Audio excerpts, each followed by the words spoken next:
Hello students, welcome to our online portal. This is our first lecture of the chapter hydrogen. The topic we are going to discuss today is water. Water बेटा हमारे पास दो तरह का होता है, hard water and soft water. Hard water and soft water. Soft water किसे बोलते हैं? Which easily form lather. LATHER, lather का यहाँ पे मतलब है झाग से फोम जो बन जाती है. ठीक है, ये LEATHER नहीं है, LATHER लेदर, जिसे हम झाग बोल देते हैं. Water which can easily form lather with soap, जो सोप के साथ आसानी से लेदर फॉर्मेशन करे, उसे हम बोल देते हैं सॉफ्ट वाटर. ठीक है, इसमें कौन सा वाटर आया था? जनरली आप रेन वाटर को सॉफ्ट वाटर बोल सकते हो, आप डिस्टिल्ड वाटर को सॉफ्ट वाटर बोल सकते हो. क्लियर? हार्ड वाटर में क्या आ जाएगा? Which does not easily produce leather, which does not easily form leather, जो आसानी से झाग नहीं बनाता. किसके साथ? With soap. सोप के साथ हम बात कर रहे हैं इसमें. which does not easily form leather with soap. अब यहां पे अगर लेदर फॉर्मेशन नहीं होती तो फिर क्या होता है? It results in formation of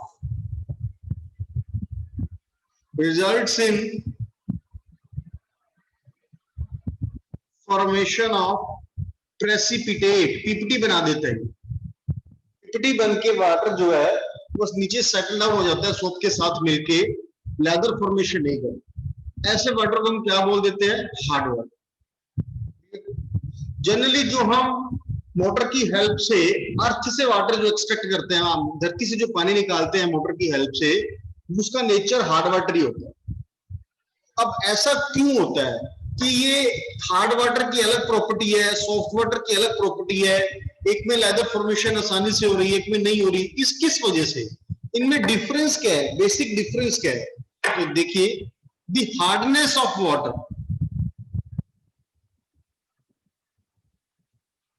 hardness of water is due to presence of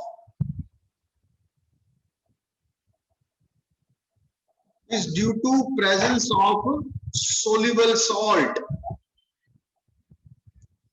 जिस पानी में सॉल्ट ऑलरेडी डिसॉल्व्ड फॉर्म में प्रेजेंट हो, उसको हम बोल देते हैं हार्ड वाटर. उसी की वजह से हार्डनेस आती है. बट ये जो सॉल्ट है ये किसके होने चाहिए? Soluble salt of calcium and magnesium. Calcium और मैग्नीशियम में से ही ये सॉल्ट होने चाहिए, और किसी मेटल के सॉल्ट होंगे तो उससे फर्क नहीं पड़ेगा. किसके सॉल्ट होने चाहिए? Calcium magnesium. किसके साथ? With bicarbonate.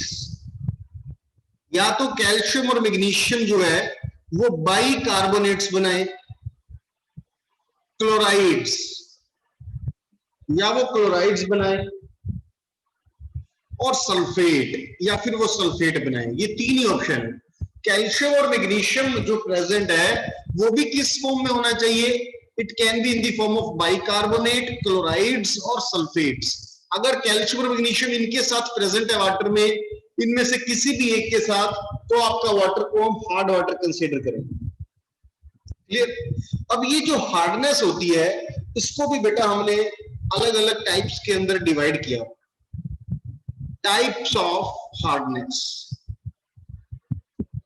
कुछ हार्डनेस ऐसी होती है जिसको हम बहुत आसानी से रिमूव कर सकते हैं, उसे हम क्या बोल देते हैं? Temporary hardness. और कुछ हार्डनेस ऐसी होती है जिसको रिमूव करने के लिए हमें स्पेशल मेथड को यूज करना पड़ता है, या जो रिमूव होते ही नहीं है आसानी से, उसे हम बोल देते हैं परमानेंट हार्डनेस. दो तरह से हमारे पास हार्डनेस है. First is permanent hardness. इसमें भी हम डिफरेंस समझेंगे ये किस किस को बोला गया. तो तो permanent hardness is due to presence of permanent hardness is due to presence of chloride and sulfate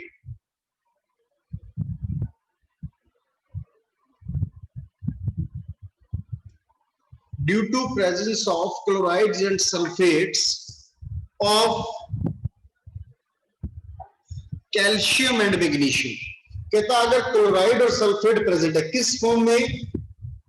calcium और मैग्नीशियम के साथ मिलके अगर प्रेजेंट है, तो उस हार्डनेस को हम क्या बोल देंगे?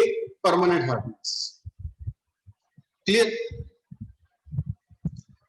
इसके ऑपोजिट अगर हम बात करें टेम्परेरी हार्डनेस की,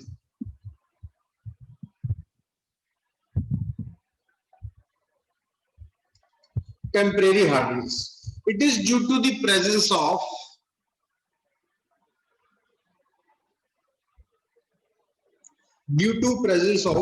bicarbonate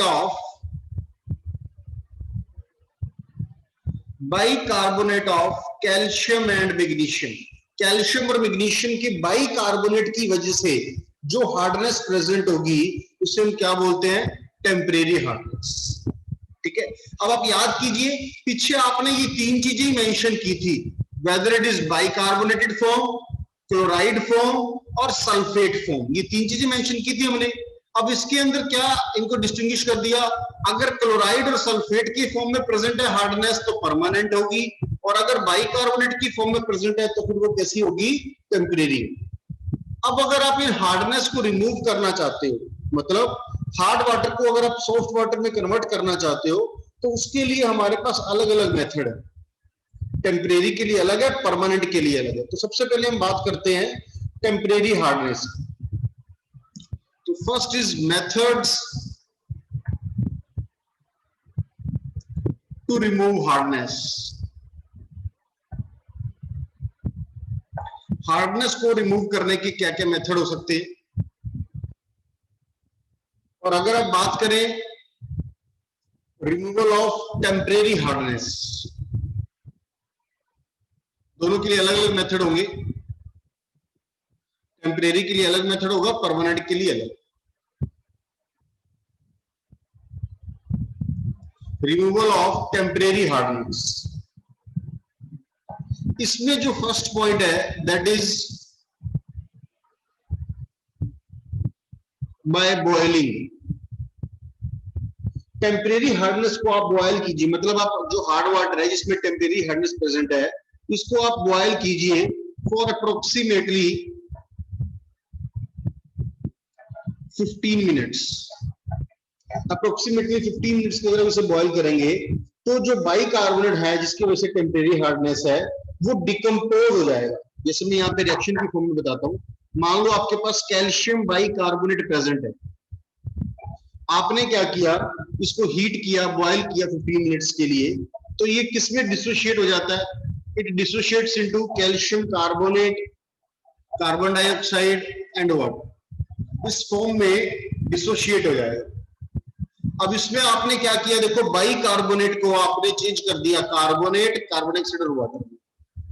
आपने बाइकार्बोनेट तो हटा दिया ना, तो इसमें जो ये कार्बोनेट बनता है ये कैसा होता है? इनसोल्यूबल। इसे आप ऐसे डाउनवर्ड एरो के साथ प्रेसिपिटेट की फॉर्म में भी शो कर सकते हो। ये इनसोल्यूबल होता है तो ये पानी में नीचे नीचे बैठ जाएगा और वाटर को हम अलग इसमें से कलेक्ट कर लेंगे। इस तरीके से ये आपकी हार्डनेस रिमूव हो जाएगी। आप इसको चाहे कैल्शियम की फॉर्म में दिखा दो, चाहे मैग्नीशियम की फॉर्म में दिखा दो, एक ही बात रहेगी।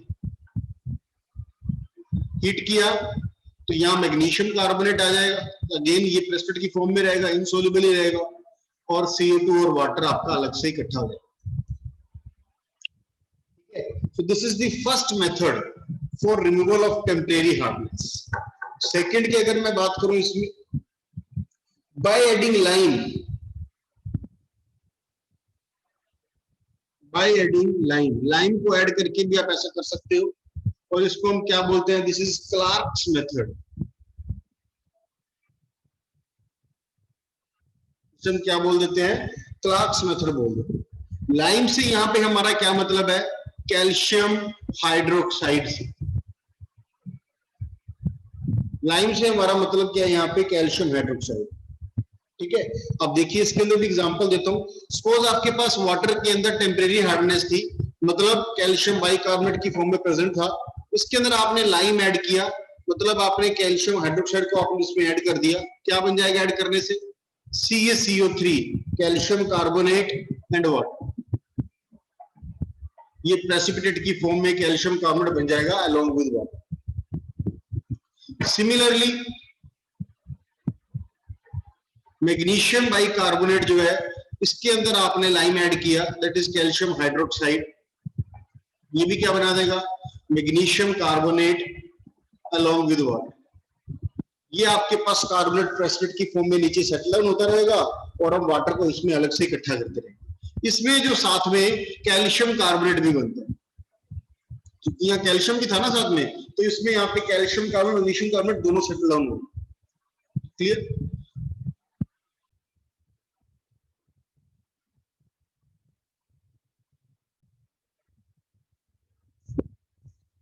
ये हमारे पास मेथड थे टेम्परेरी हार्डनेस को रिमूव करने के। अब हम मूव करते हैं बच्चे परमानेंट हार्डनेस की तरफ। Next is method for removal of permanent hardness. Method for removal of permanent hardness.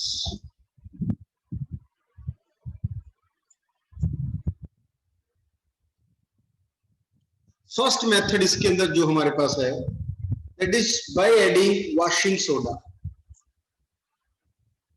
By adding washing soda.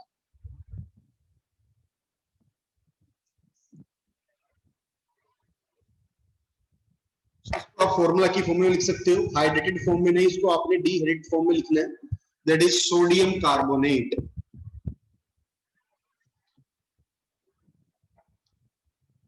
इसमें देखिए, मान लीजिए अब आपके पास यहाँ पे हार्डनेस है, अब क्योंकि ये परमानेंट हार्डनेस है तो या तो ये क्लोराइड की फॉर्म में होगी या सल्फेट की फॉर्म में।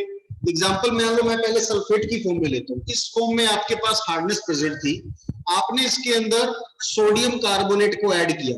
सोडियम कार्बोनेट का ऐड करने का मतलब है कि इसमें प्रोडक्ट देखो क्या बन रहा है, एक तो कैल्शियम कार्बोनेट बन जाएगा और एक सोडियम सल्फेट बन जाएगा। ठीक है, अब आप ध्यान से देखिए, इसके अंदर जो हार्डनेस थी वो थी कैल्शियम सल्फेट की फॉर्म में। कैल्शियम सल्फेट को आपने अलग कर दिया, कैल्शियम को तो कार्बोनेट के साथ सेटल डाउन करवा दिया, और सोडियम सल्फेट ये पानी में आपका रह जाएगा। अगर पानी में सोडियम सल्फेट रह जाएगा तो इसके वजह से आपका वाटर जो है वो हार्ड नहीं होगा, अब इसमें लेदर फॉर्मेशन अच्छे से हो जाएगी।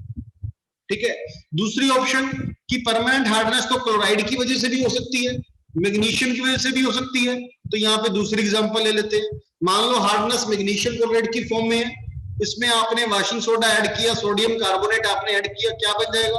Again it will result in the formation of magnesium carbonate which will be precipitated down and NaCl will remain dissolved in water. NaCl आपका पानी में रह जाएगा, NaCl की वजह से हार्डनेस नहीं होगी। तो यहां से आपको एक बात और क्लियर हो जाती है कि देखो ये सॉल्ट जो है ये स्टिल वाटर में प्रेजेंट है, बट फिर वाटर जो है अब हार्ड वाटर की तरह अपनी प्रॉपर्टी शो नहीं कर रहा। उसका रीजन क्या है कि हार्डनेस के लिए जो आपको यहाँ पे पर्टिकुलर सॉल्ट्स बताए गए उन्हीं का प्रेजेंट होना जरूरी है। कौन कौन से? क्लोराइड और सल्फेट कैल्शियम और मैग्नीशियम के, या बाइकार्बोनेट कैल्शियम और मैग्नीशियम के। अगर ये नहीं है, इनके अलावा कोई और सॉल्ट प्रेजेंट है तो कोई इसमें बात नहीं है, उसकी वजह से आपका वाटर हार्ड नहीं। क्लियर? नेक्स्ट हमारे पास बच्चे परमानेंट हार्डनेस को रिमूव करने का जो मेथड आ जाता है, that is ion exchange method.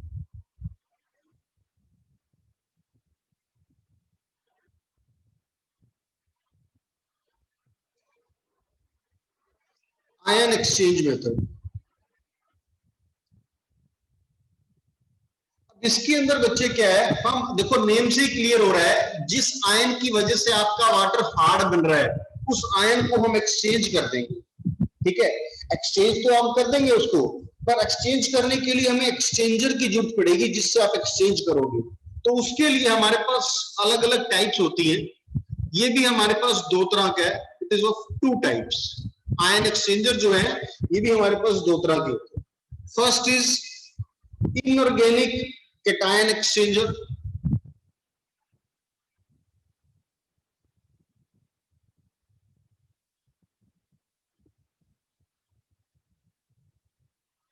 and second is organic ion exchanger। Second को हम बोलते हैं ऑर्गेनिक आयन एक्सचेंजर। ये अलग अलग तरह से हमारे पास एक्सचेंजर हैं जिसकी हेल्प से हम हार्ड वाटर को सॉफ्ट वाटर में कन्वर्ट करेंगे। जो इनऑर्गेनिक कैटायन एक्सचेंजर है इसको बच्चे हम परम्यूटेड मेथड भी बोल देते हैं। It is also known as permuted method. Permuted method के अंदर इसके अंदर देखो अब क्या करते हैं, ध्यान से सुनना, कुछ पॉइंट्स पढ़ते हैं। पहले हम इसी की बात कर रहे हैं इनऑर्गेनिक आयन एक्सचेंजर की, ठीक है, इसको हम बाद में पढ़ेंगे ऑर्गेनिक आयन एक्सचेंजर। कुछ हमारे पास यहाँ पे कॉम्प्लेक्स इनऑर्गेनिक सॉल्ट होते हैं, सम inorganic salts like hydrated sodium aluminum silicate,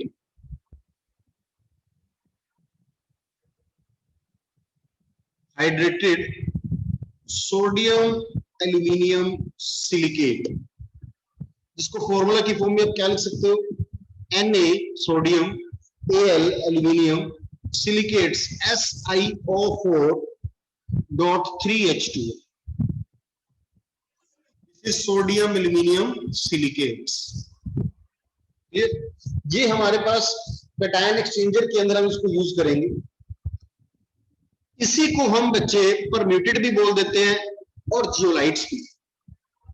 These are known as permuted और जियोलाइट्स। इसी की वजह से नाम रखा गया परम्यूटेड मेथड। इसको जियोलाइट्स के कंपैरिजन में हम अगर आर्टिफिशियल जियोलाइट्स बोले तो ज्यादा अच्छा। इट इज आर्टिफिशियल जियोलाइट्स, क्योंकि इसको आप लैब के अंदर प्रिपेयर कर सकते हैं, इसलिए उसको आर्टिफिशियल जियोलाइट्स बोल देते हैं। इसके पास प्रॉपर्टी होती है कि it can exchange cation, can exchange cations such as calcium, magnesium. अब आप याद कीजिए कि जो हार्डनेस है वाटर में वो कौन कौन से कैटायन की वजह से थी, वो बेसिकली इनकी वजह से थी, कैल्शियम और मैग्नीशियम की वजह से। और कैल्शियम और मैग्नीशियम कैटायन को ये एक्सचेंज कर सकता है किसके साथ, सोडियम से, with sodium ion. can exchange cation such as calcium और magnesium with sodium। सोडियम हम एक्सचेंज कर सकता है, इसीलिए ये हम यूज करते हैं as a cation exchanger use करते हैं, क्योंकि इसके अंदर अभी आयंस यूज हो रहे हैं और इनऑर्गेनिक कंपाउंड है ये कंप्लीट। इसलिए पूरे मेथड को आपने नाम क्या दे दिया, इसको हमने नाम दे दिया इनऑर्गेनिक कैटायन एक्सचेंज। इसके अंदर देखो आपको एक मैं रिएक्शन बताता हूं, रिएक्शन से हमें और अच्छे से समझ आ जाएगा। इसी के अंदर मान लीजिए आपके पास कैल्शियम आयन प्रेजेंट है वाटर में, ये आपने लिखा, इसको हम यहां मेंशन कर देते हैं कि ये हार्ड वाटर के अंदर प्रेजेंट था, ठीक है। यहां मैग्नीशियम की एग्जांपल भी ले सकते हो, कोई इशू नहीं है। आपने क्या किया, इसमें सोडियम एल्यूमिनियम सिलिकेट्स, या जिसे हम परम्यूटेड बोलते हैं या जिसे हम आर्टिफिशियल जियोलाइट्स बोलते हैं, इसको आपने ऐड कर दिया, that is sodium aluminium silicates add कर दिया। अब यहाँ पे साथ में वाटर शो करो या नहीं तो एक ही बात है, क्योंकि आप वाटर में इसको ऐड कर रहे हैं। इससे होगा क्या, इससे देखो आपका प्रोडक्ट क्या बन जाएगा, calcium it will combines with aluminium silicates, that is AlSiO4 twice। Calcium combine हो जाएगा एल्यूमिनियम, ये जो एल्यूमिनियम सिलिकेट था इसके साथ कैल्शियम कंबाइन हो गया, तो बच क्या गया फिर हमारे पास, यहां बच गया सोडियम, तो यहां पे सोडियम आयन जो है ये वाटर के अंदर चले जाएंगे। ये जो कैल्शियम यहां पे एल्यूमिनियम सिलिकेट बचा, अब ये क्या हुआ देखो, ये हार्ड वाटर में से निकल के ये जो आपने यहां पे परम्यूटेड यूज किया था, जो आर्टिफिशियल जो लाइट्स यूज किया था, उसके साथ कैटायन कंबाइन हो गया आपका, मतलब कैल्शियम कंबाइन हो गया, वाटर में से कैल्शियम निकल गया। और वाटर में से अगर कैल्शियम निकल गया तो इसका मतलब आपका वाटर अब हार्ड नहीं बचा। क्लियर? अब इसके अंदर एक और एग्जांपल मैं देख सकता हूं आपको। मान लीजिए आपके पास मैग्नीशियम है, कैल्शियम की जगह पर सेम ही प्रोसेस रहेगा, कोई डिफरेंस नहीं है। रिएक्शन को मैं बैलेंस नहीं करके दिखा रहा, सिर्फ आपको ये बता रहा हूं यहां पे कि रिएक्शन प्रोसीड कैसे होती है। अब इसके अंदर भी क्या होगा, अब मैग्नीशियम कंबाइन हो जाएगा एल्यूमिनियम सिलिकेट्स के साथ, और यहां पे सोडियम आयन आपके वाटर में आ जाएंगे।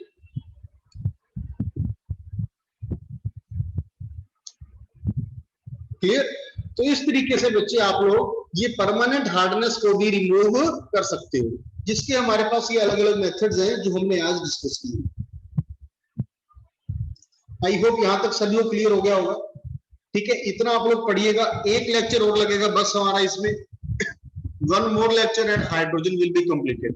पहले ही आपका छोटा चैप्टर था हाइड्रोजन, जो टॉपिक आपके डिडक्ट हो गए, उसके बाद तो बहुत एक सिर्फ एक सब टॉपिक रह गया इस चैप्टर में, दैट इज व्हाट।